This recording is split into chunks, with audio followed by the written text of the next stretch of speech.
Welcome to another episode of Dad Can We Talk. I am your host, Anthony Ray, and this is, I think, episode 73. If I'm not mistaken, y'all know how bad I get with my episodes. But, anyways, man, I am here with one of my big homies. And when I say big homie, I'm talking about literally big homie. Yes, sir. You already know, bro. You already know. Listen, this is the real big homie, man. You know, he representing for all the... This man here got enough muscles for all us dads combined. You hear what I'm saying? You know? He got enough for all of us. I do what I can do. I do what I can do. Yeah, man. But, man, listen. Well, before we go into that, man, I need for y'all to go either to wherever you get your podcast from or to YouTube and like or subscribe to the podcast. If you like it, share it with other people, man. You know, we're just trying to continue to gain exposure for dads out here, man. You know, I'm in the business of telling stories, and I'm telling the stories of dads in our community right here in Gainesville, Florida, and everywhere else, you know. And if you hear something that touches you, you know, share it with another person. You know, share the podcast with someone else. You might be a mom out there, you know, shout out to all the moms out there. We love y'all too. But if there's any moms that listen to this and you hear something and you think it might help another dad, share it with that dad. You know, that's why we're telling these stories, because we want to help others. So, yeah, man, y'all do that. For all my dads out there, y'all continue to do what y'all do, man. I appreciate y'all. I appreciate all the support. Hopefully I'll have some more shirts coming soon. I'm going to have some more of the original ones. I know lately I did all type of colors, but I need some more of the original shirts. So y'all be looking forward to that also. And, yeah, man, let's get it. Let's get it, man. So like I say, man, I'm here with my boy Obadiah Thompson, man. And, you know, I met this man back in maybe 2013. It's almost been 10 years ago, man, when I got to Dollar General Warehouse. And it was a clique of us. Shout out to my brother Karan Williams, man. Shout out to my man Martin Wallace. Shout out to my man Arthur Roberts. Shout out to all my brothers out there, man, who we used to fellowship with, man. My boy Bernard Perry. All my brothers, man. But when I met this guy, I knew it was real. You know, and when I say real, this man was in that word. And at that time, I was a new believer too.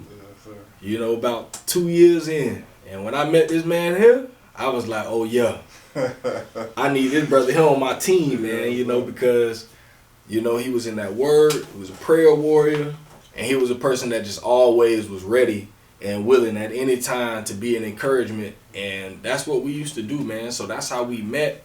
And, you know, I seen that, you know, he was a dad, he was married, and he was just a person that I can look up to.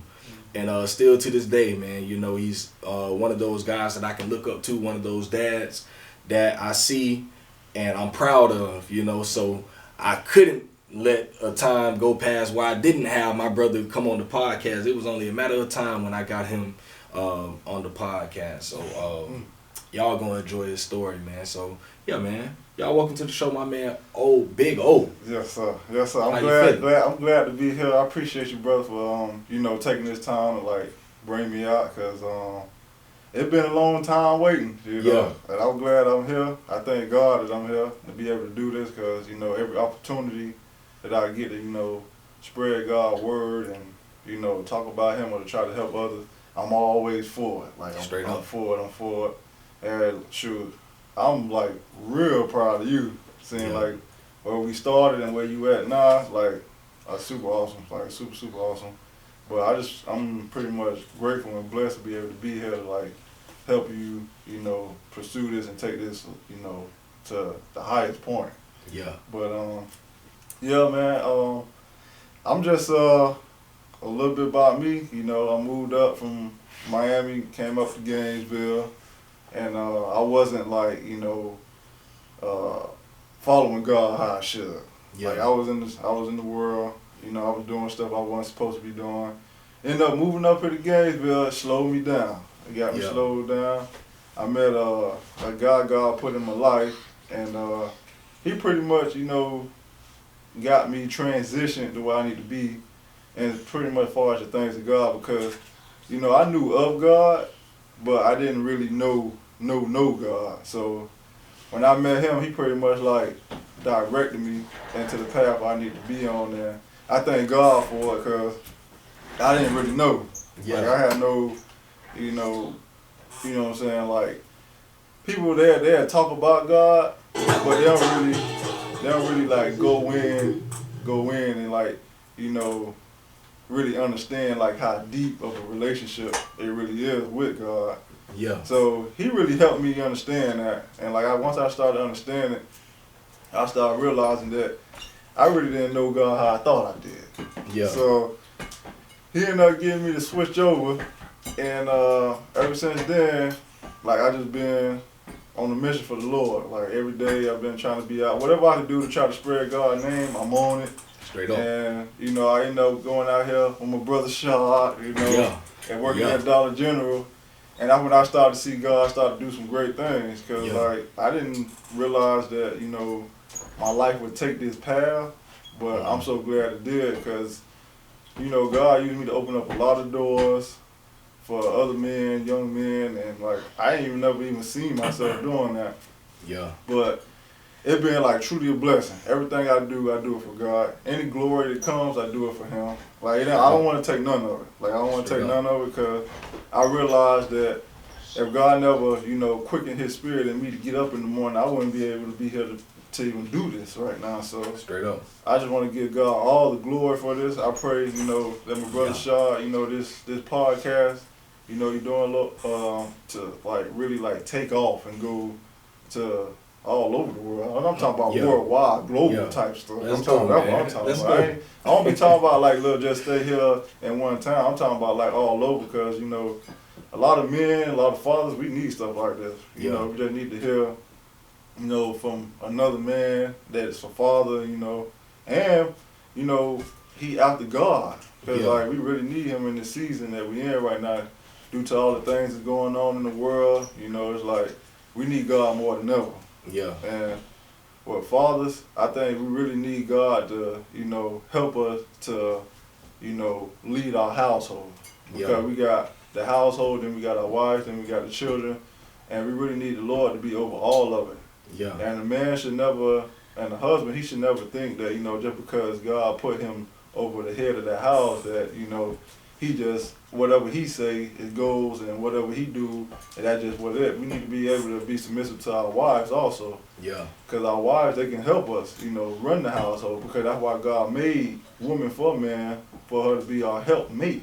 Yeah. You know, so I think we need to understand that, first of all, we have to keep God first. Yeah. If he ain't running the household going down. Like, it's going down. It's not going to stand. It's not going. You probably think it's going to go, but it's not. It ain't going to be how it really needs to be. It's not going to be like that. Because, first of all, God helped the man, you know, pretty much understand his role and how to run the household and how to, you know, keep everything in order. And without God, it just won't happen the way it should. And God been helping me realize a lot of that stuff. So I just really been like, you know, learning more, trying to, you know, open up my spirit to things more, you know, and just try to get more deeper understanding towards things, because like how I seen stuff before, it's not like that. Yeah. I want to take it back with you. Yeah. I want to build up to it.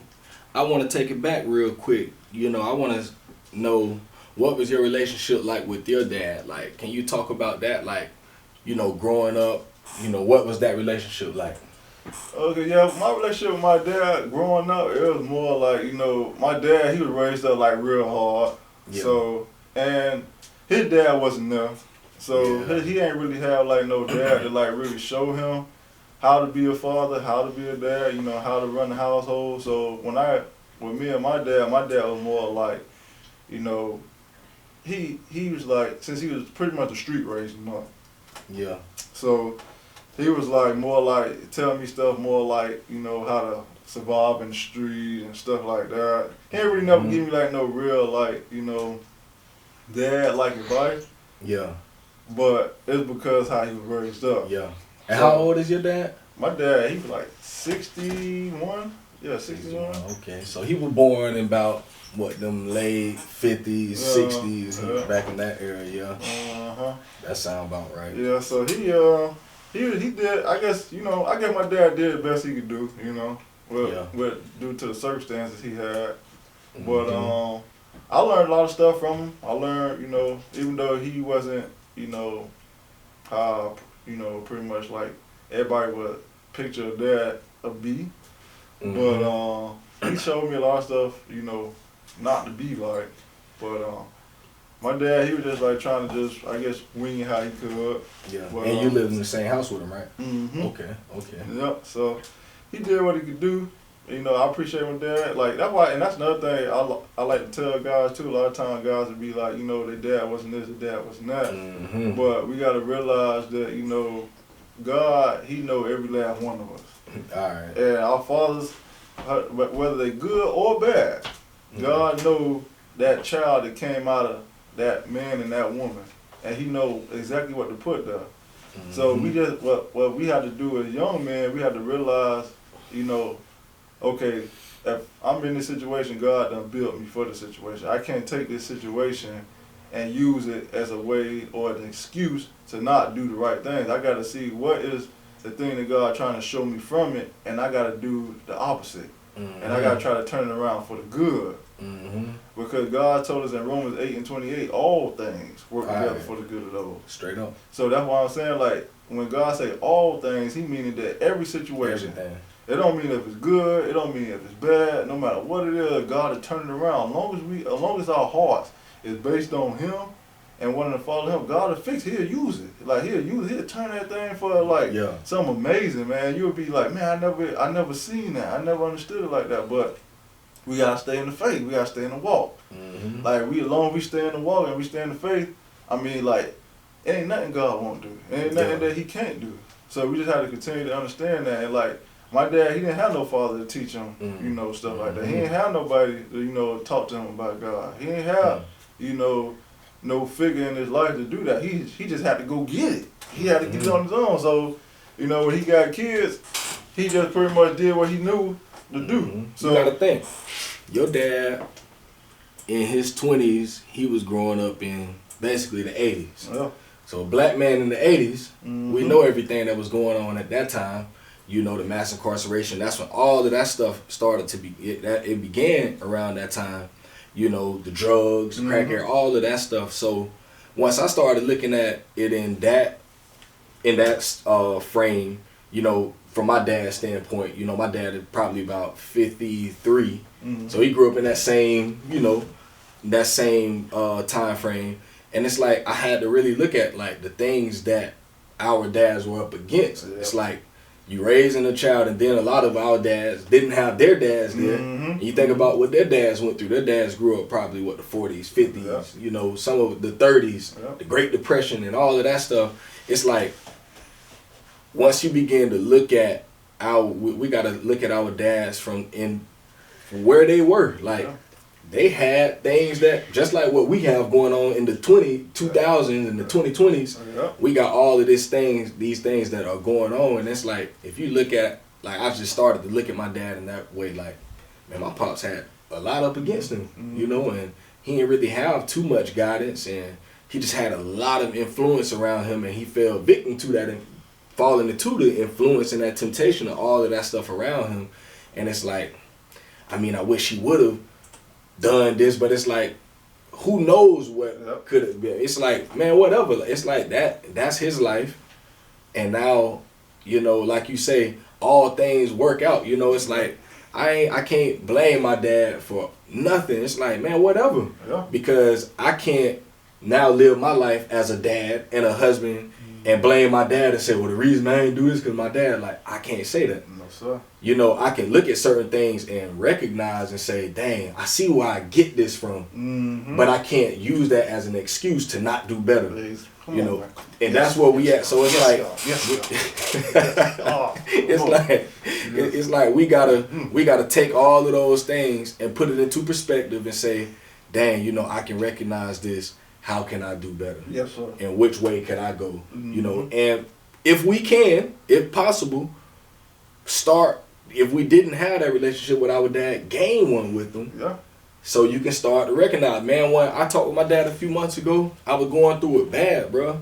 Marriage and all that. But when I talked with my dad, now he was telling me some crazy stuff, which I understand. He don't know what he talking, but he was trying his best. Yeah. But he said one thing in that whole conversation, and I was like, dang, I get it. That one thing he said from that whole conversation, I only took one thing away from it.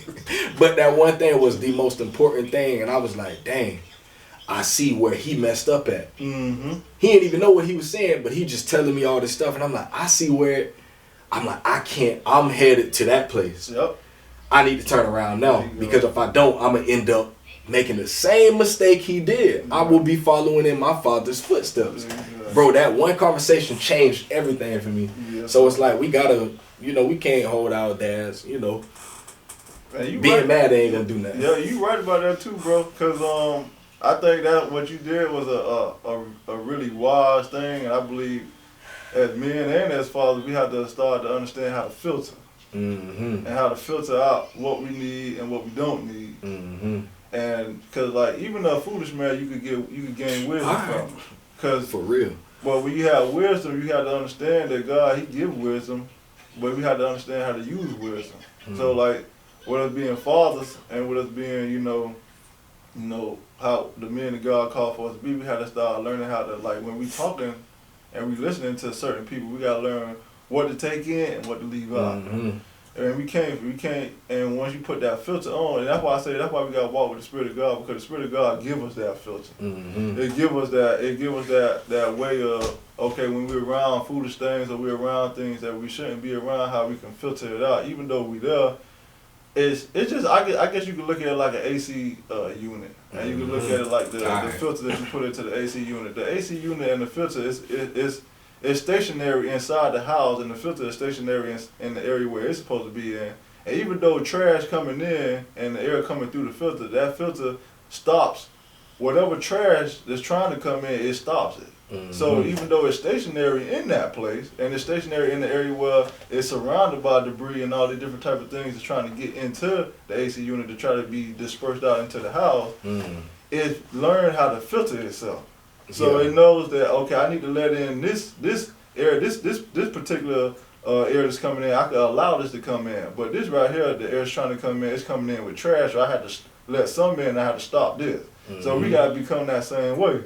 So when we're around, we won't just be allowing any type of thing to come in. Even with us being fathers, sometimes we try to look for advice, but we gotta filter out what advice to take in. We can't take in every advice, because we gotta understand that God, He'll put specific people in our life, and that's another thing that helped me too. Like, I learned from different men. All right, that was gonna be one of my next questions. Yeah, I learned from different men, and because since my dad, how he was raised up, it was rough and it was hard. God had to still train me to get me ready for what He was calling for me to do. So what God did, God was training me, but He used older men at certain parts and certain times in my life to come in to help me and assist me and to help me to show me, that you can be strong and then you can still have a sensitive side to you. Because my dad just taught me straight, you just got to be hardcore all the time. So I really didn't know how to come down.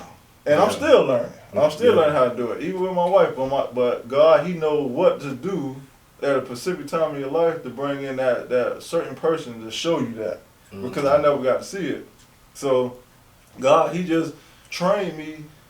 And what's so awesome about it, God is God. He trained you, but yet still, He using the people also to help train you at the same time, because God knew I needed a father figure.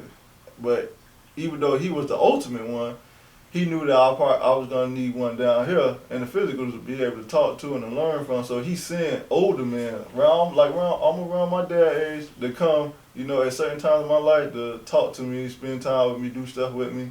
And I was learning off of them. And I got to see a lot of stuff through them. And I was like, man, okay, I guess it's okay to be like that. I guess you can, do this. So we got to be, open to where, like, when God send those certain type of people in there, we got to be ready. And we got to be, discerning of, okay, God, is this man here in my life for me to teach me something, or is it something else that I need to get from it? So we gotta have our spiritual eye open, because we can't just be like, just get in an area in our life where we get to a point where like we just get closed-minded, and we just can't be like, okay, this is what it is. So, but as I've been walking with God, He just been training me. That's real. Day by day. So how many kids? You got what, 3 now, right? Yep, I got 3 kids. I got me 2 girls and 1 boy. I got my oldest daughter. Then I got my son in the middle. And How old is the oldest? She 12. She'll be 13 this year. Okay. She got 13 years in the game, boy. Okay. 13, yeah. Oh, so wait, so you're about to enter into the teenage years. Yeah. Okay. My son just hit 10 a couple of days ago, so he getting up there. And then I got my little one. She 5, but she about to turn 6 here in a little bit too. But I ain't gonna lie, raising kids, bro, and being a dad God showed me so much through this stuff. He showed me so much through this, because the thing is, like, it's one thing to have kids, but it's another thing to be a father and everything else in their life. It ain't just about having kids. Yeah. Like, it's a lot to go with it, and like I said, I'm still learning, bro. I'm still learning. I'm still like to a place where I'm trying to get the hang of everything. I can't say I do everything right, but God knows that I'm trying to do it in the best way I know how. Because, like, pretty much everything I learned with my kid, God, He taught to me. Like, He taught me everything.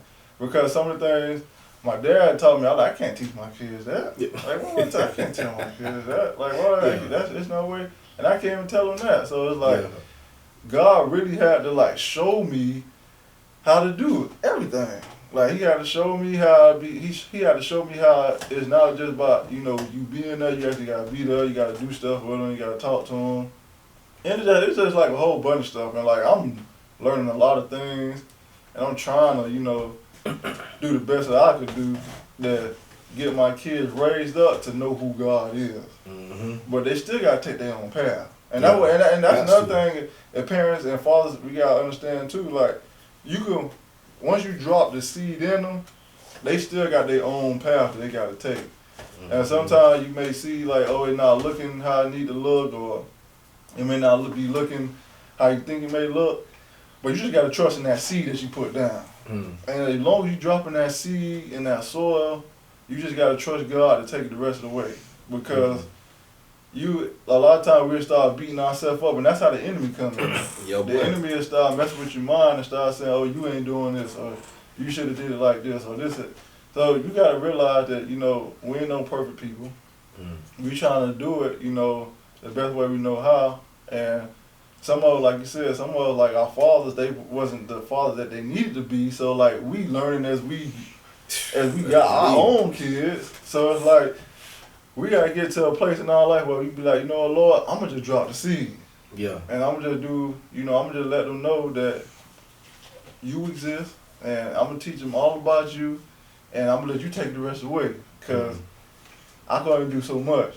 And truth of the matter, they belong to you anyway. Straight up. So you love them more than I could ever love them. So with that being said, I have to trust and believe that no matter what, no matter how it look like, you gonna take care of it. Mm-hmm. Long as I let them know who you are. And like, that's the thing I had to like really like learn, because a lot of times when you be raising kids and you be seeing all these different type of turmoil going on, they doing this, and then you got stuff going on with the school, and they acting up and all that type of stuff. It's like, you be like, God, Mom, is anything going in? All right. Like, is it working? Like, is they catching anything that I'm saying? But I guess that's just like the movie my wife had me to watch. It was like Fakes Like Potatoes. Mm. The potatoes, I didn't know at the time that when potatoes are being grown, they grow under the ground. So you never know if they're growing or not.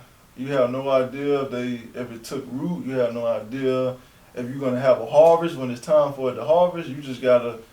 It's just pretty much with potatoes. It's just straight faith, because you can't even see it, because they grow up under the ground, and you just have to believe and have faith at that time that when it's time and you go out there to dig it up, you got some potatoes. And I guess that's how it is with kids. You just have to believe and have faith that when it's time, and they done got to that point in their life, that they're going to have everything that they needed. And God already provided. So it's funny you say that, because sometimes, you know, I be done told my baby something about 10 times.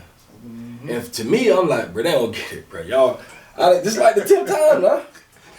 But then, you know, when they get in certain situations, you know, especially my oldest, she 8, and, you know, she'll say certain things that just surprise me, like, so you heard me. Mm-hmm. So you was paying attention.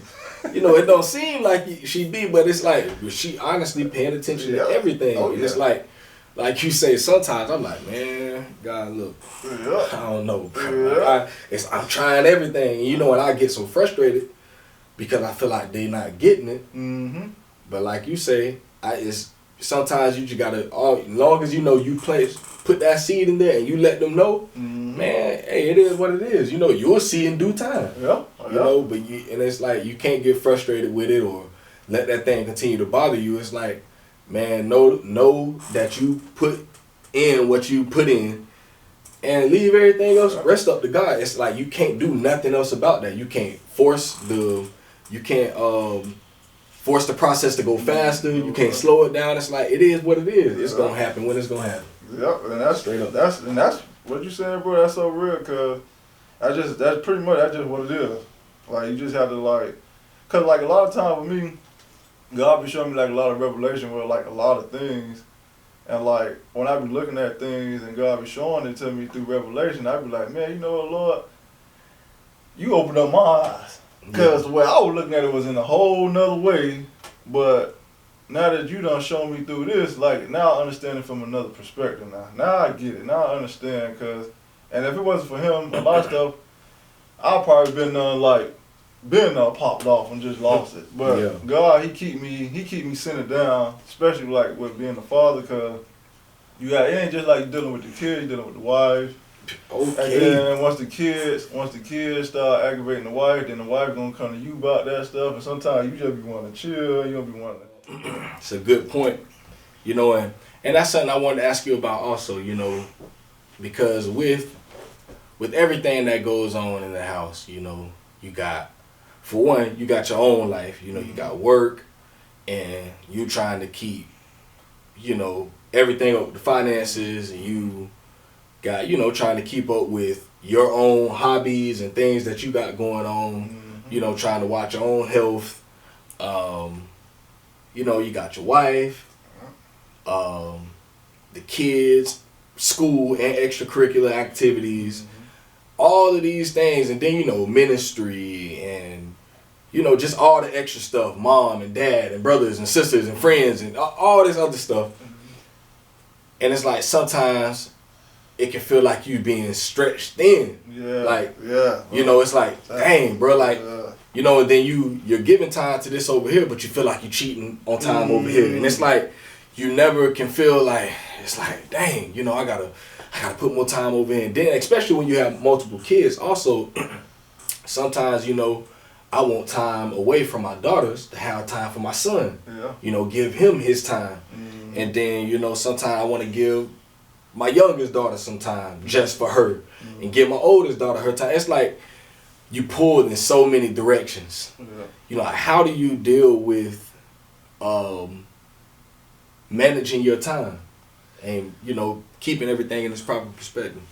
Bro, that is like an awesome question, because I think every father deal with that, because I deal with it a lot. Like, I be feeling like, you know, sometimes I be like, man, I be like, God, I don't know how to do this. I'm only one person. Yeah. Like, I'm only one man. Like, because my son, he want to go play. Then my daughter, they want to do their thing. Then I got my other daughter, she want to show me stuff. Then it's just always like you said, we getting pulled. Like, everybody want our attention. And we can split ourselves up and just give everybody a personal one of us, like I would, but we can't do that, you know? So it's like, with me, God had to show me that, he like, son, you got to create balance. There got to be a balance. And you got to start learning how to, like, when you say you're going to give that time, you do that time, and then you got to cut it, and then you got to go to the next one. And then you got to help your kids understand, like, you know, there's only one dad. you know. And sometimes, you know, like you said, someone wants you to just come out there and play with them, but then you be like, then the other one be like, well, they ain't playing with me. He ain't doing nothing with me.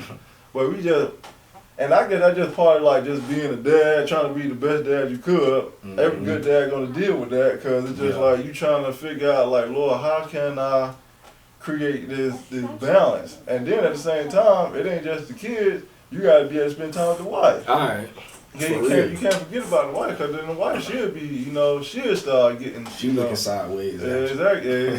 So it's like, well, the father, it's like, it's so many things like involved with being a real good father, until like it's no way we'll be able to do it if we don't have God, you know, helping us and adjusting us. And it had to come with a lot of humility too. We gotta be able to humble ourselves, because sometimes we may not be wanting to do stuff, and we gotta go do it. Yeah. We may want to just come in and just, you know, just sit down and just kick back and play the game or something, or look at TV or something, but they asking for our attention. So God told me, like, a lot of times, it's a lot of us denying ourselves. Just like what Jesus did. Jesus had to deny himself, and like, I'm learning and like I said, I'm still learning. I ain't by no means perfect at all. I'm just trying to walk this thing out the way I, you know, the best way I could. And like that way, and I want every father to know that too. Like, just because it may seem like you may not be, you trying to do it, and it may not be adding up how you would like for it to be, it doesn't mean you're a bad father. Just for the fact that you trying to do it, it lets you know you're a good father. Yeah. It lets you know that you're a father that cares. It lets you know that you're a father that's trying to be that impact in your kids' life. Because if it ain't bothering you, that means you ain't doing nothing. And if it's bothering you, that means you actually trying to make something happen. That's real. And that's why, like, I really wanted to start the podcast, because for me it's like, I want to let cats know, you know, like, bro, I see you if nobody else know. You know, I know how hard it is, bro, to do all this stuff, to actually just the act of trying to be a good dad, bro. It's never ending. Your job is never done. It ain't never you get to the point of, well, you know what, I'm done being a dad. Like, you will never get to that point. You will never get to the point where, like, man, you know what, I'm a great dad. And it's an everyday thing, bro. And it's like you gonna always feel. I know me. I always feel like I can do better. Like, I always, you know, just like, okay, I did good, but like, I can do better. Like, I can do better with how I treat my kids. You know, I can do better with the way I treat my wife. You know, I can do better on the job. I can do better as a friend. It's like, you can always just be better. You never, you know, and I think that comes with the humbling yourself. It's like, man, at the end of the day, like, you can call all this stuff, I do this, but man, in God's eyes, bro, you know, it don't matter how many people you done fed, you know, how many people you've clothed, how many good deeds you've done, all this stuff. It's like, at the end of the day, in his eyes, our righteousness is nothing. You know, so it's like, and that's not to say that you walk around feeling like you ain't nothing either. It's like, just keeping everything in its proper perspective. Like, all right, cool, you know, I did all this good stuff today. You know, like, today is Valentine's Day, you know, and people might say, oh, well, you know, I got my wife this, and I did this for the kids and all this stuff. And it's like, all right, cool. But tomorrow is February 15th. And Valentine's Day gonna be gone. And they gonna still need that love. They gonna still need that affection. They gonna still need for you to care. It's like, all right, yeah, you can do a great job today. And not to say that you shouldn't or you should. Just whatever it is, whatever you make up in your mind, you're gonna do that. But don't let it just be today. Tomorrow they gonna need that same thing. And the next day, it's like you just continuing to just trying to be better. And you might do bad today. All right, cool. Do better tomorrow. Let's pick up. You know, I know I made a mistake today. All right, I can't stay down on that. And that's where I fall at a lot of times. Like, last year was very difficult. Like, I felt like I was failing in so many areas.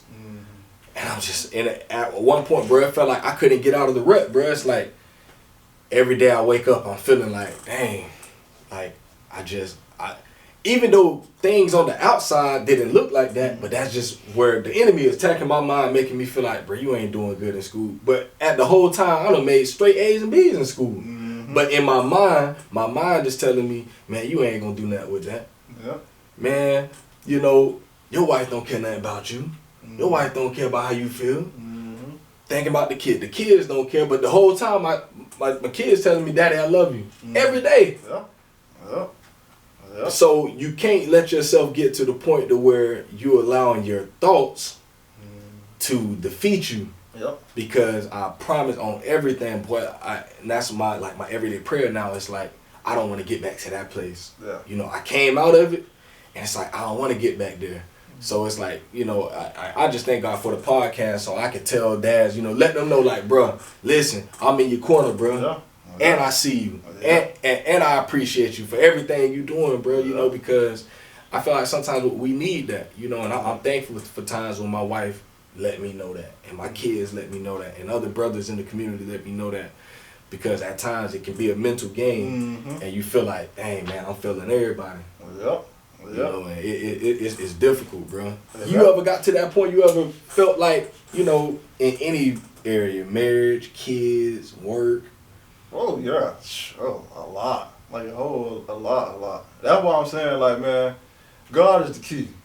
Because when the enemy trying to come in like a flood and try to bring all this type of stuff in your mind, try to bring you down, to pressure you, and try to bring worry and doubt and all the different type of stuff, God be the thing to pull you back out. Mm-hmm. And you know, that God has been the key thing to me being able to be successful where I'm at right now. Mm-hmm. And like, even back to the question when you asked me with the kids and everything, sometimes I had to humble myself because I be wanting to go do ministry, because with us, once the fire of God hit you and it's on you, yeah, and you just be like, God, like whatever you want to do, however you want to do it, yeah, I'm on it. Like, you want me to go here, I'll go there. You could have this overwhelming passion on you, but then when it's time for you to go, the kids pull. Yeah. And then you be like, Lord, I would have went and did that, but like, now I got to do this. Yeah. So it gets to a point where like, now I can't put God on the back burner because he the reason for all this. So what you gonna do? I done found some time I had to bring my kids on ministry assignments with me. All right. They in the car. I'm out there in the streets talking about God. Or my wife, she be like, where you at? I'm out all night in the cold talking about God, because I can't. It's like I have to, like, you know, get to a place where like I understand, like, okay, I still gotta do God's will. Mm-hmm. I still gotta get his purpose done. And sometimes I gotta humble myself. I gotta be like, okay, I just gotta bring the kids with me. Like, yeah. I gotta, and that's what I was saying, like, with the balance thing, like, cause like a lot of times when the Spirit of God would come over me and it'd be on me, like, you know, my spirit is like real sensitive to the Spirit. So like, if they moving, even that'll interrupt with how I need to speak or what I need to say to God. So it'd be like, God, I want to go do your will, and like, but if they come, you're gonna interfere with how. So it's like, God been showing me so much things how to, cause when we out doing ministry, or God started to take us out and we started to preach against nations and preach against crowds, don't you think that same pressure that you're gonna have to deal with, even with bringing the kids, something simple as that, you're gonna have to deal with while you're out on the road speaking? People gonna be trying to interrupt, you're gonna have this going on. So what we gotta start learning how to do is we gotta start learning how to operate amongst when we have a whole bunch of things going on. Mm-hmm. So we can still get the word out and do what God wants us to do, but at the same time, we can still have a balance to be able to keep everything else in order. So, you know what I'm saying? Like, there's like a whole bunch of stuff God just been showing me with, you know, being a father and just keeping balance. Being a father, keeping balance. Because our ministry ain't just, you know, going out. We got ministry in the house to do. We got souls right up under our roof. We gotta talk to. I believe, and fathers, they gotta understand that too. Like, I know, especially with men of God, like, you get so fired up, you know, want to do all what God wants you to do, and like, you would just do that, and you would be good with that. But then God had to keep me reminded, you know, that, son, you got souls right there up under the roof. Right there. And that's how the enemy can come in. That's how the enemy can come in right there and start messing with your mind, because he'll start telling you things like, oh, you doing all this, but you ain't doing that. Yeah. Or now you're gonna start dealing with all these other different type of spirits that come in and start messing with your mind, and you trying to do the things of God, and because you had a heart to do what God wants you to do, and the enemy knows it, so he's trying to bring all this other type of stuff in to try to get you to come down, to try to kill that fire, to try to kill that drive. But all you really trying to do is you just trying to you want to please them all, but it's hard to do it. It's hard. So you gotta have some different. You gotta have some type of balance in the midst of being a father and being a man of God. Because I'm trying to speak to y'all from a perspective of being a man of God and being a father. That's real. Because when you got ministry and you got a calling, you gotta remember that God, the purpose that God put on your life, that's gonna always have to be centered. But you got to ask God, on Lord, how can I balance this? Because I still got souls up under my roof. I know you want me to preach to them, but at the same time, I still got to do what you want me to do. So when God started telling me to do, a lot of times I don't like it, but I just have to bring it with me and take them out there. It reminds me of the scripture in Corinthians where it say, Paul was speaking. So when Paul was talking about this, Paul say, I, not the Lord. And saying, so he's saying, this me speaking now from my perspective. This ain't even the Lord telling me to tell you this. This me. He say, I wish that all men would be like me. Single. Without woman. He say, I wish that a man would never even touch a woman. And that's why I tell a lot of young men, I talk with them and they be talking about marriage and this and that. I'm like, brother, you better count the cost. Because, bro, like, it looks sweet. It looks sweet on pictures and Instagram and Facebook and all. It look real sweet. But, especially young men that's trying to serve the Lord. Paul saying this listen, I wish a man wouldn't even touch a woman. Yes, sir. Once you touch a woman and you understand that, and now that's just a whole other thing you finna deal with. So he say, when a man is married, his time is divided. Straight up. Your time is, you can't totally 100% devote yourself to the Lord because you have a wife. He says you're going to be concerned with the affairs of the world. Straight up. And that's just, you can't, I can tell him why, babe, I'm just praying all day. I mean, all right, cool. Well, till I get my time tomorrow, and rightfully so, she deserved that because that's what we did. We took a woman's hand in marriage. So Paul is saying that, and that's just something that I always, when I talk with young men that I know that desire to serve the Lord, I always tell them, count the cost now.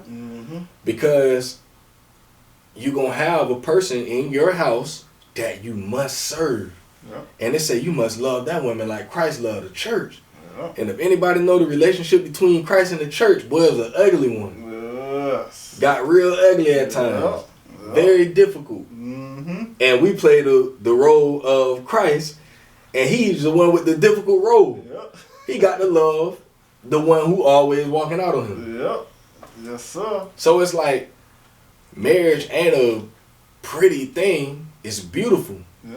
But it ain't gonna always be what the fairy tale ending and all this stuff what we would see in movies a lot of times. It's like, nah, it's work.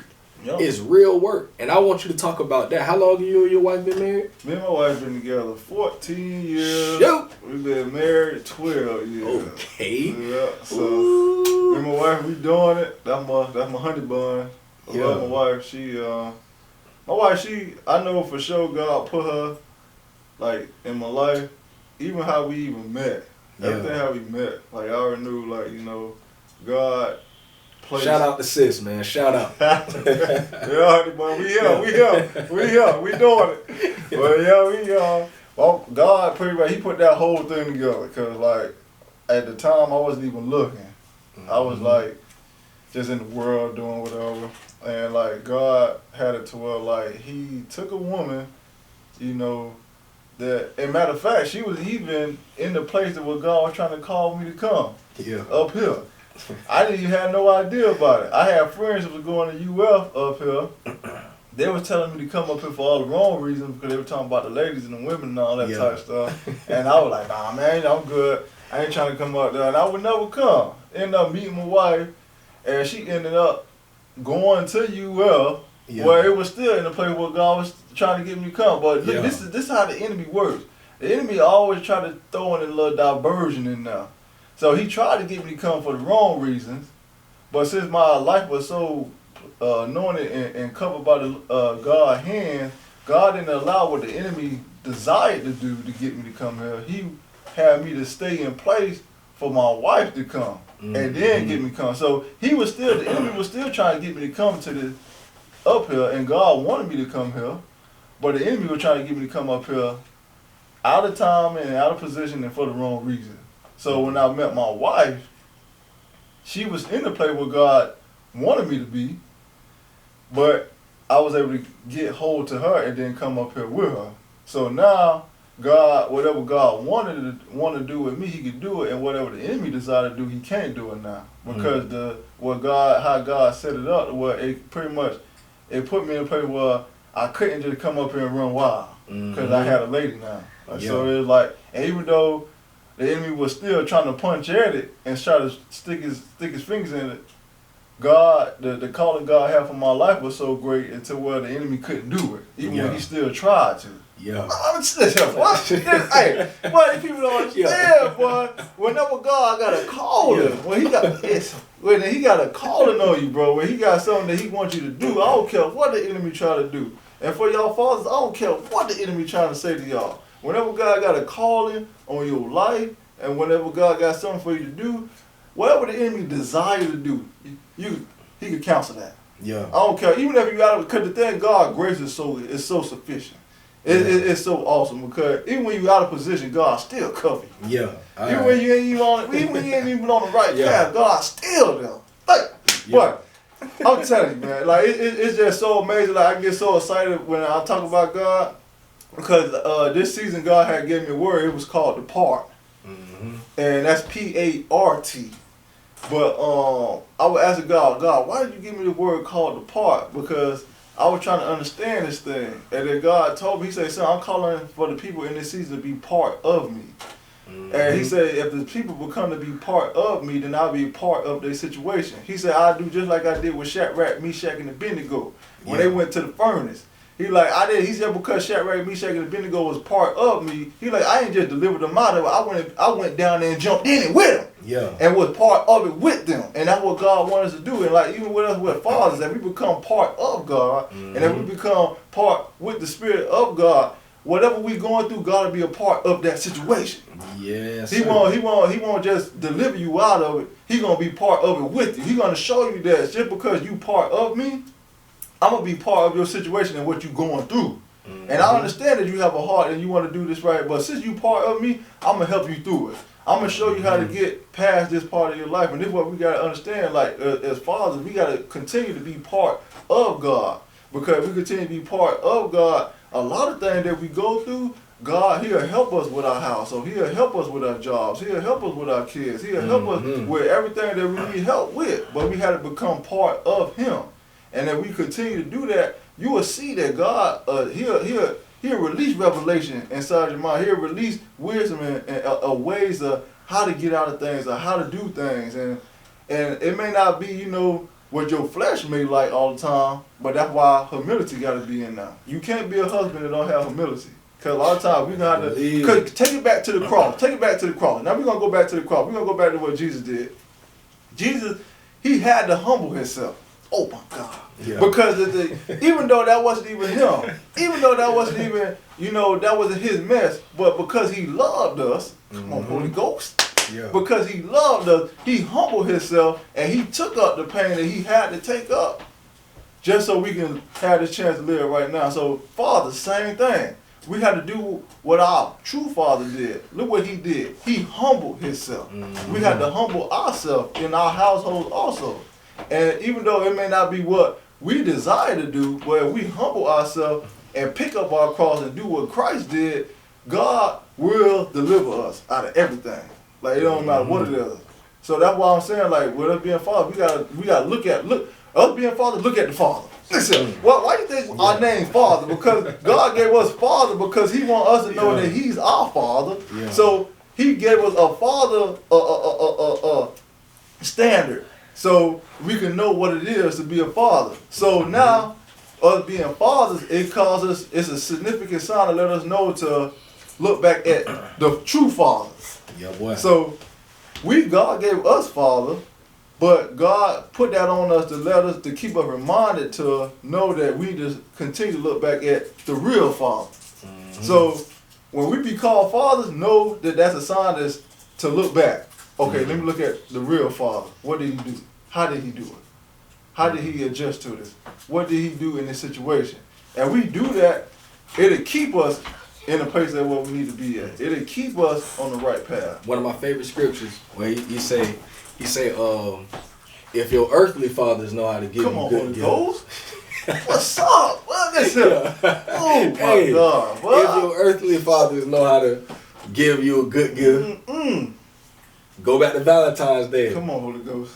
All these earthly fathers are giving some good gifts today. Ooh, yes, God. Man, it ain't nothing compared to what our Father in heaven can do for us. It ain't no comparison, bro. It's like, if I know how to look at my daughter and know what she like, I can study her. Yep. And I'm around her and I understand, like, okay, I know what she like. Yep. I know how to get her a good gift because I know her. Yeah. Now think about how he know us. Come on, Holy Ghost. Boy, he said he know all the 3 strands of hair on my bald head. Ooh, come on, Holy Ghost. Come on. He know just how many strands of hair on his bald head. Even the ones that ain't there. He know it. He know it. He knows it. I'm trying to tell you, bro. Hey, he know just how many go grow up out this scalp by tomorrow. You know. He know, bro. And he know how to make sure that he provide for me what I need. Yes, sir. That's all I can do is trust in that, bro. You can't do nothing outside of that. It's like, man, all you can do is trust, have faith, and that's it. It's like we gotta know that, and we have to be able to walk in that because, like I say, life can get discouraging, bro. Straight up, like life literally gets discouraging at times, and it's like, and we have to look out for one another. We have to be here for each other because, and that's why too. Like I was telling one of my boys the other day, I'm like, I want to plan an event where all the I know a lot of dads, you know, because of this podcast. I've met a lot of people. But I'm like, shoot, it don't really do me no good to know all these people if the other dads don't know the other dads. It's like, I want all of y'all to know each other because we have to be here for one another, bro, because it take me back to when we were at DG. And this is on a more somber note, but it take me back to, what was his name, man? I can't think of why. Don. Man, we had a friend. So we used to have a fellowship at the job. Me, probably a good, consistently another 3 or 4 people, but sometimes even more than that. And it began to grow. We used to meet together on our breaks. We would pray with each other. We would worship sometimes, and we would, you know, give encouragement to one another. Just talk about the word. And there's one guy. He was a young dad, man. At this time, this was about 2014, 2015. So I was about 20, I'm 33. I was probably 25-ish at the time. So Don was younger than me. So he was probably 22, 23. Yep. Young dad, man. Young dad. I think he had 2 kids, 2 younger sons, and a wife. And he started coming to the fellowships. He ain't necessarily believe, but he was curious. And he used to always come. He would ask a lot of questions, and he had just started fellowshipping with us, man. We would pray all the time, and at one point, after a few months went past, I realized something different about him. He started wearing, you know, the black clothing. I remember he dyed his hair black. He started wearing the black earrings, and I don't know, his skin just started looking real pale. And I noticed that, bro, and I still to this day, man, it bothers me sometimes. I'm like, dang, I saw it. Because I could see it through the spirit. I'm like, something going on with bro. I remember asking Karan. I was like, hey, Karan, you notice something different about Don? He was like, bro, you see it too? Now, we talking amongst each other, but I was scared to go talk with him because I felt like I didn't want to be in his business. I'm like, I don't want to be in the man's business. So I ain't never say anything. Now, one day after we came back from lunch, he pulled me to the side. He was like, hey, Anthony, man, he was like, how do you know your life has purpose? And with me, you know how I used to be trying to work all super hard. I'm trying to get back to working. And I was just short with him. You know, I was just, man, I'm getting back on break. I want to just go ahead and sign in. So I kind of said a couple things, but I ain't really take my time with him like I should have to really dig into what he was really asking me. And, you know, I just kind of was vague with him like, man, you know, everybody's life has a purpose. Just, you know, just the vague default answer that you would give somebody.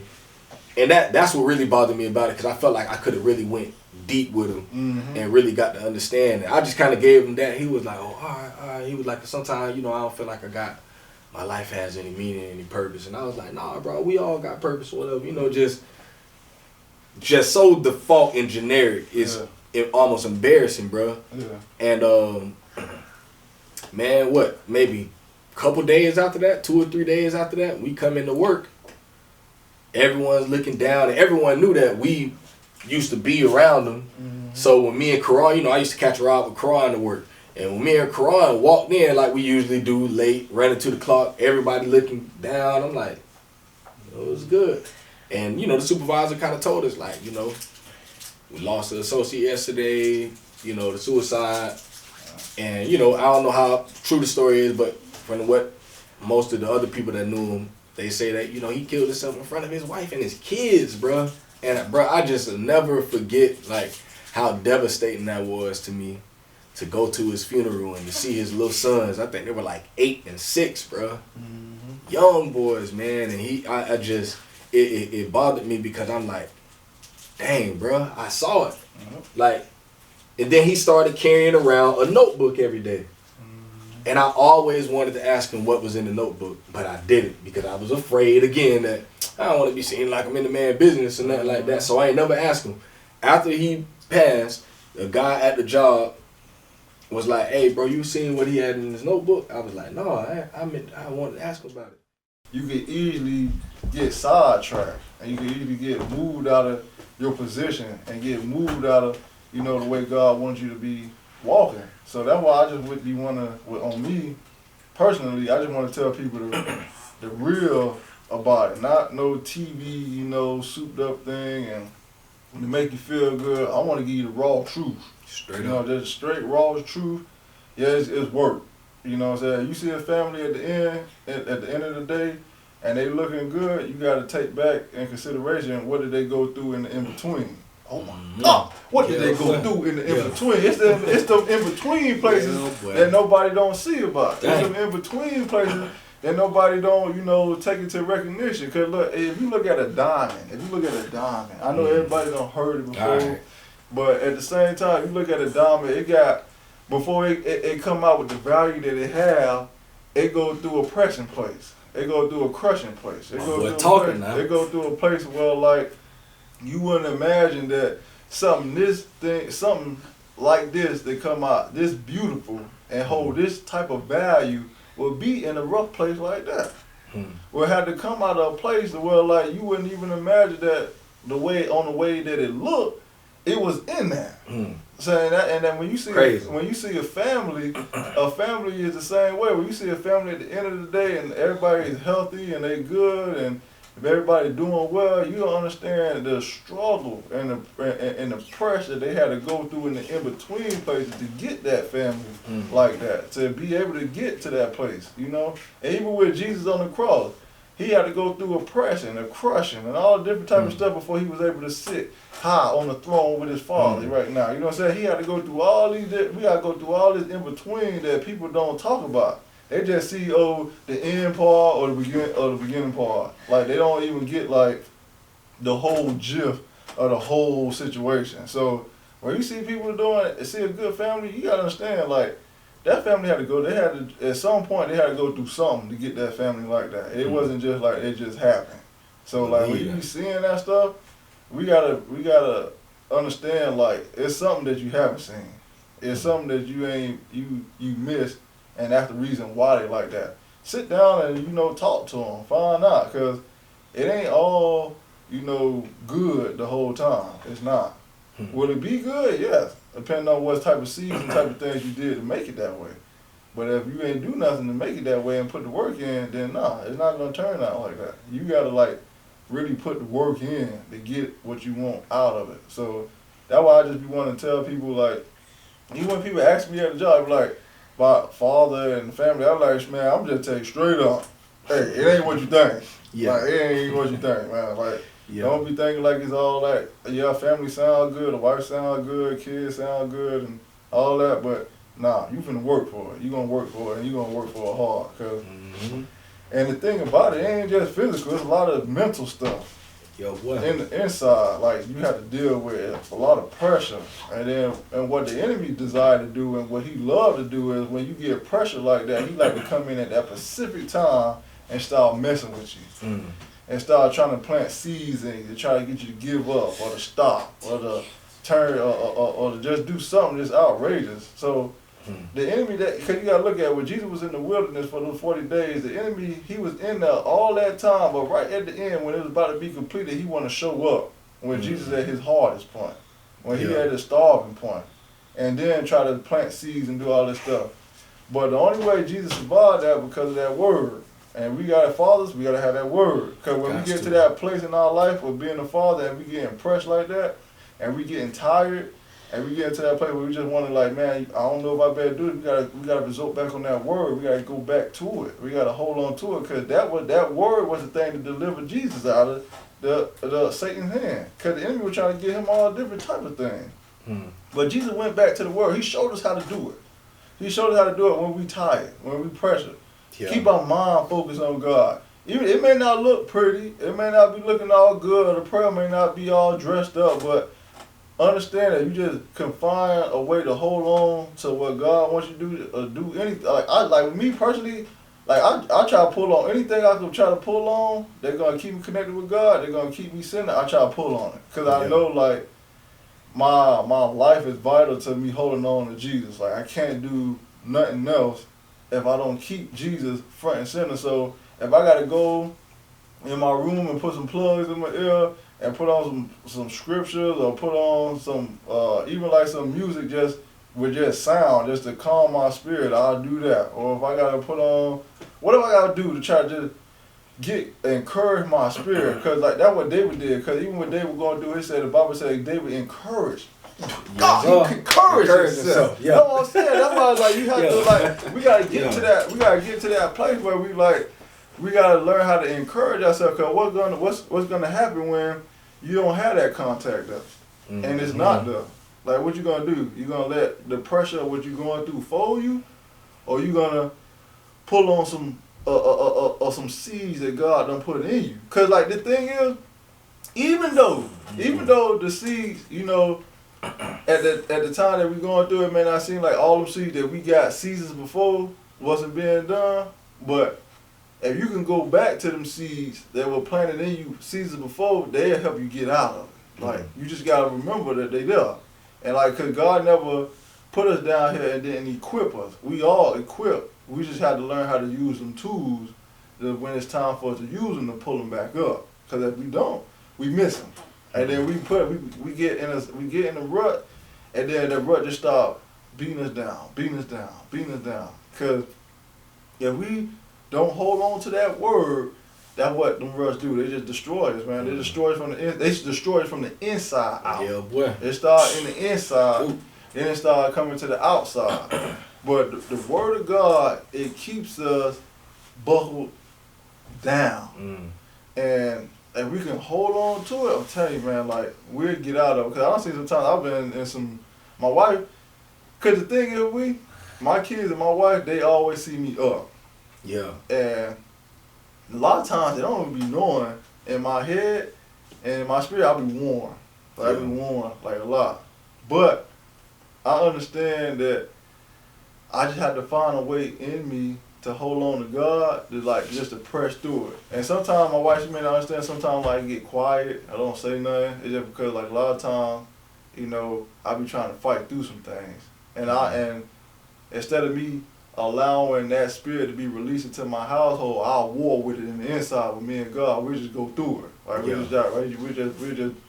we just duke it out. And then once I get it off me, then I can come back to me, but at the same time, I didn't release no negative energy in my house because I was mad, and then at that time, I just let it go. Because with us being fathers in our household, what we say into the atmosphere, it hold a weight. It got a weight in the atmosphere, so we release what we feel at that time. And by no means, I ain't saying, you know, fathers hold in, you know, what you're doing. What I'm trying to teach y'all today is to, what you're going through, allow God to come in and help you deal with it, with you and him, not just you trying to deal with it. Because if you trying to deal with it, the enemy going to start whooping you. But if you going through something and you feeling that pressure and that weight in your spirit and in your heart and in your mind, allow God to come in that place also. Don't just let the enemy stay in that place. Like, call God to come in that. Like, set your mind on God. Like, set your heart on God and just start, you know, meditating on the things of God and just like try to keep God in with it. Because if you don't allow God to come in when the enemy trying to come in and try to tell you all these negative things, and God not in there, then the enemy gonna start, you know, trying to put a spirit of suicide on you, try to put a spirit of, you know, manipulation in you, try to get you to go out and be like thinking that it's better for you to go be with another woman and all the different type of crazy stuff. So that's why I'm saying, like, when those thoughts and that pressure come on you, you gotta allow God to come in and harvest the area too. Don't just try to fight it off by yourself. Like, put your mind on God and start thinking. That's why a lot of times when it happens to me, as a father, I have to, you know, put like some worship music on. I gotta put like some meditation, some music where I can meditate, and it don't got no words to it. It just sound. Because the thing about it, I realized that even with Satan, when he was in heaven, he was over worshiping, he was over praise, and then God showed me that. He said, son, there's a reason why instruments have different sounds and symbols, because when they are hit, it creates a different type of frequency in the atmosphere that remove and it'll kill certain different type of negative spirits that try to come in, and with the right symbol, it'll destroy any type of negative type spirit that try to come in, that trying to creep in the atmosphere, it'll destroy it. So those sounds and symbols, never think that a person just making sound or just making a symbol, it's creating something in the atmosphere and the spirit realm that you can't see. But with certain sounds that we hit, it does certain things. Those instruments, they not just instruments. They actually war tools.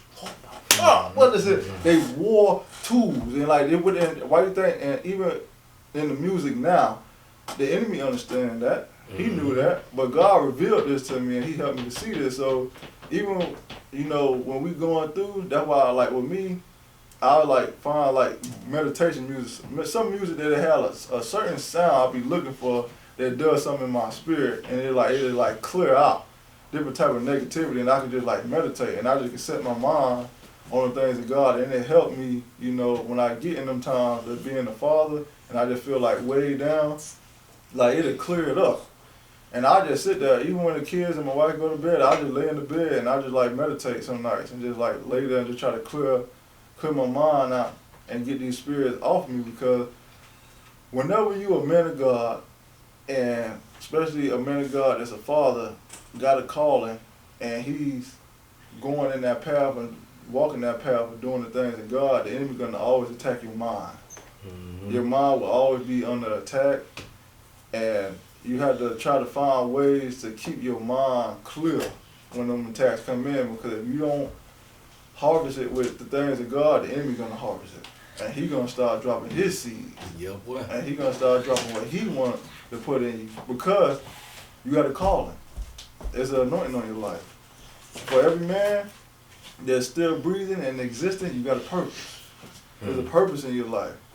And as you continue to spend time with God, I didn't find my purpose spending time in the world. I found my purpose spending time with God, learning more about God, seeking God. Then God revealed to me what my purpose was, what I was here to do, what I'm supposed to be doing. And once you find your purpose, you find life. You go from just existing to living. Because now you're not just here. Now you have a reason to go. So when things around you don't work out, just because you know what your purpose is, that's enough for you to keep going now. Like now you got a reason to keep going. So your life don't even have to be good all the time. Just because God don't reveal to you what your purpose is, you got something to live for. So I don't want no father or no man, period, to believe or to even think for 1 second that you here existing and you don't have nothing to do. No, you got something to do, but it's going to come through that relationship and that time being spent with God. And as you continue to do that, God will start to show you and start to open up things and start to open up doors. Because even like right now with my brother Shaw right now, this is an open door. But God said in his word, he said, if I be lifted up, then he will draw all men.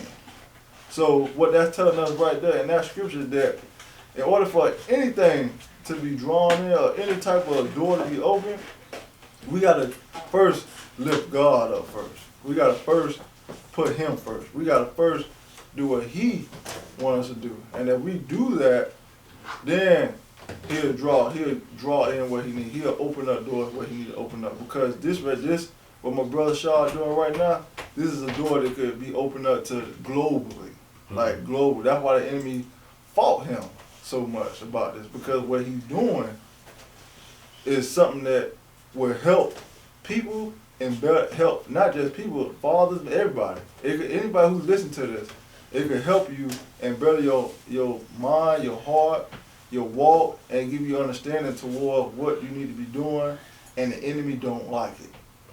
So of course he will be fought. Of course the enemy will try to attack him and try to discourage him because what he's doing. When your assignment is that great, you will be attacked. And because you're being attacked, don't think it's just because it's something going wrong. No, it's because if you know what you're doing is to uplift the will of God and do what God called for you to do, never think that because you're attacked is because something that's wrong that you're doing. The reason why you're attacked is because something that you're doing is right. And the enemy don't want it. So of course he's gonna divert you and turn you and try to make you feel all the different type of ways or you're not right. The enemy do it to me. I'm not just speaking to y'all just because, I had it all together. I'm speaking to y'all because these are things I go through. Experience. This is what I go through. I'm speaking to y'all from what I deal with in my heart and what I deal with in my mind. I'm giving y'all a personal outlook interview with me inside, what I have to deal with as a father and with, trying to do ministry and do the things God called for me to do. So I just want to make sure every father knows, like, you great, man. You great. God made you a father for a reason, and he ain't make a mistake. And I know at times it may seem hard, or the situation that you're in may be like, it look grim at times, but you there. And God didn't just put you there for no reason. That means that you can handle it. That's if you in it, you can handle it. It was something I had heard, and it said, God never, will bring you to something if he's not gonna bring you through it. So if you done got to it, that means God's gonna bring you through it. So you just have to hold on and just weather the storm. Because if you think about any storm that's like really bad, when it's all over, it's always a clarity after. But we just have to understand, like, those storms are part of that clarity that's gonna come after. But we just have to weather that storm and fight it out. Because the thing about it, what a storm is, even it could be a natural storm, or it could be a storm that's going on in your mind or in your spirit. If you can weather that storm out and you can fight through it, understand that however great that storm was, you became that much stronger once you get through it. So you have to weather the storm.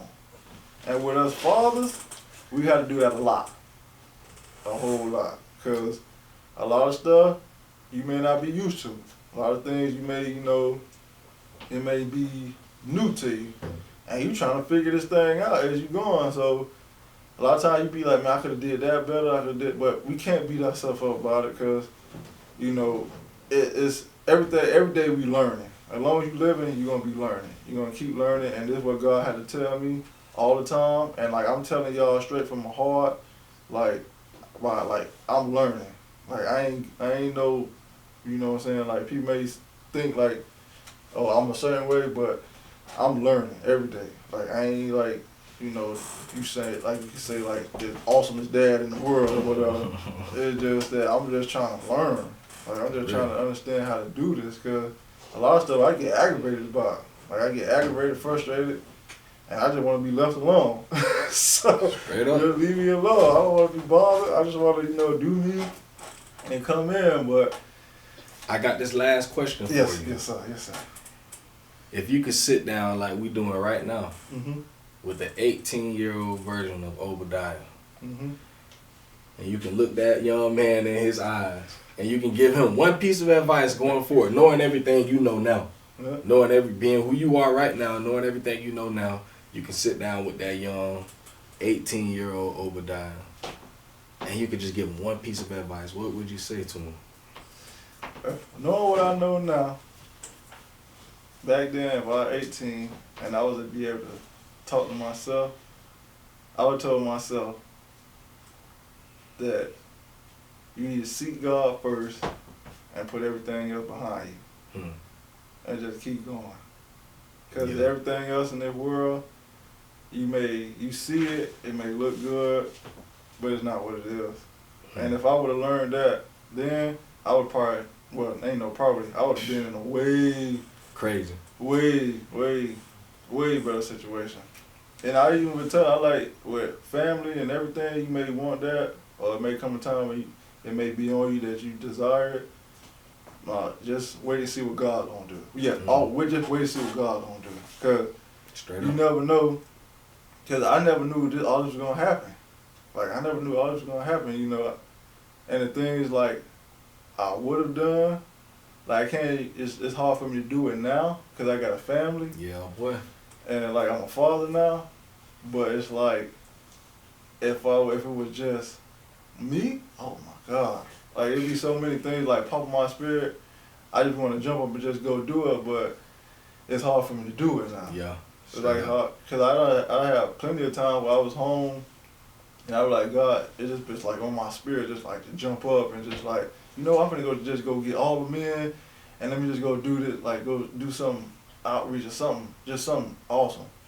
But I can't just jump up and do it. Yeah, so it's like it's kind of like what my heart be wanting to do is like it kind of like got me like locked, where I can't really like move how I want to move. I still get God's work done. It's just that how I desire to do it and the fullness of how I want to do it, it's hard. Like I can't really like just jump and go and like late at night be like, oh, I'm finna go do this. Or I gotta, you know, God will put up and I need to go get up and go do this. Or I'll be at home, watch TV or something that pop in my spirit like, oh, I can go do it.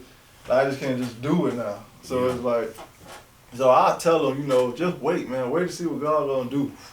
God, I feel the Holy Ghost right now. I'm like, but just wait to see what He's gonna do. Cause like we can't see it at the time. But and that's another thing too. I tell them, you know, exercise patience. Like be patient.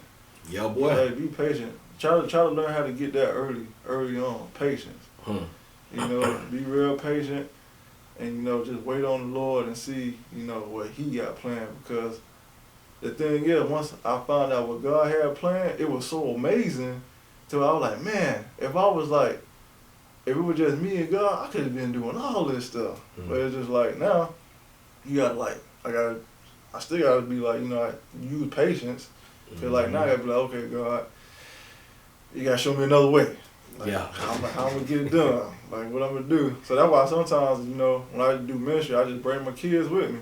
They'd be in the car, I'd be outside talking about God or whatever.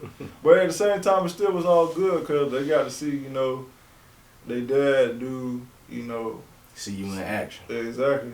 And they can see, like, you know, the love, like my true love is all God.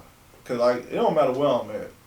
If God put a person in my spirit to do something, and I know it's Him, I don't care where I'm at. I don't care if I'm in the president's seat, the white, whatever. If He president and I know it's Him, I don't care how I feel. And that's another thing, too, with us fathers also, with us serving God, on the God note, like being ministers, you know, talking about God. If God put anything on your spirit and it's pressing on you, like, don't be hesitant to do it. Because what the enemy going to do is he going to try to bring all these different type of, fear and, nervousness and shyness. And like I'm saying, I'm talking to y'all strictly from this is what I go through. Like, this is what be on me.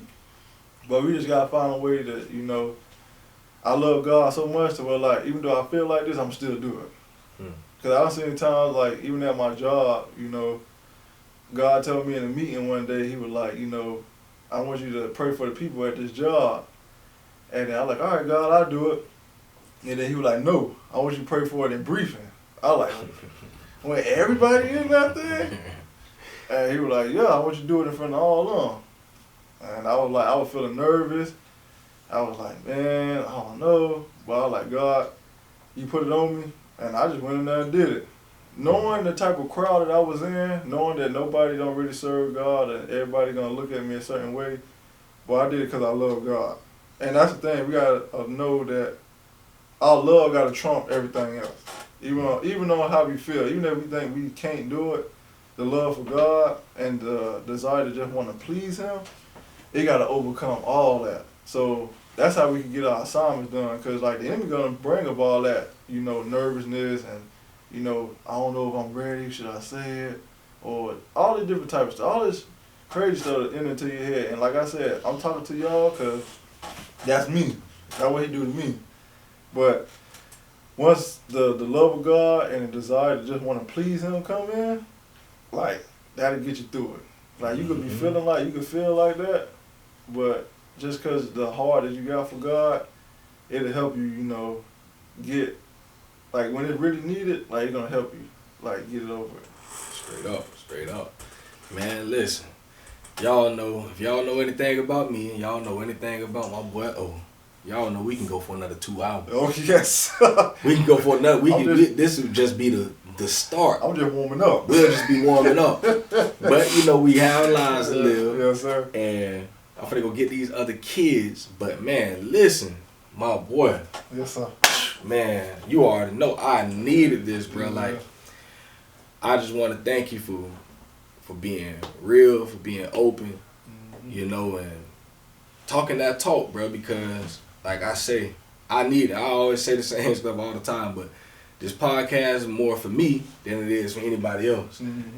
I need times where I can sit with other brothers and have this right here, like, I need it, on a weekly basis, where I can just hear other people, that's experiencing some of the same things and experiencing some different things than I am, man. And, so I truly believe that everything that you said, man, and things that you shared is going to help others, man. And, and that's my prayer for today is that, somebody will hear this today and take, I don't care if it's just one thing that we said, and I just believe somebody going to hear this and they're going to be going through something and they're going to be helped by something we said today. And it's going to encourage them and they're going to keep going forward, bro. We're going to help a dad. We're going to help a man. We might even help a mom understand something that, a dad is going through, and that's why I think these type of conversations are so important, because as men, we don't talk like that a lot of times. That just ain't really us, but that's something that we changing. We're starting these conversations. We're getting the conversation out there, just being real, being honest, and putting it out there, man. So, man, hey, I appreciate you, my brother. Appreciate you for sharing. I believe that, your story ain't done, bro. Nah. You still got so much more in you, bro. You already know. Yes, sir. Man, it done been almost 10 years since I known you, bro. And, you continuing to progress. Yes, and I love that, bro. For real. Yes. But, man, for my listeners out there, man, I just pray that y'all would, like I said, man, if something was said that pertains to you, take heed, please. Because, God ain't gonna have us talking about this stuff just for no reason. Yes, sir. This is real stuff. We talking from experience, and if you going through it and it's something that you could change that, man. Take heed to the warnings.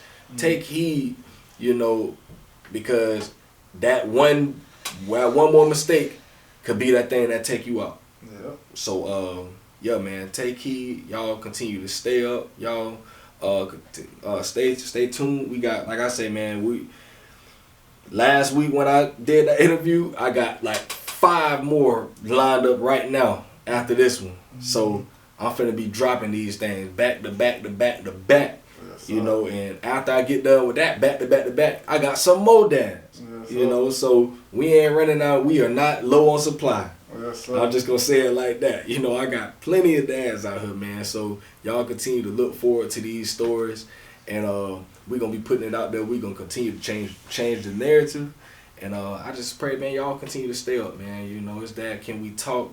And we up out of here. I just wanted to say one more thing. I just wanted to close this out. Oh yeah, with some prayer. Do that. But Father God, I thank you, Lord, for this time, God. Lord, I thank you, Lord, for this opportunity, God, this door, this open door, God. Mm-hmm. Lord, you told us, God, that you will open up the windows of heaven and pour us out a blessing that we don't have room enough to receive.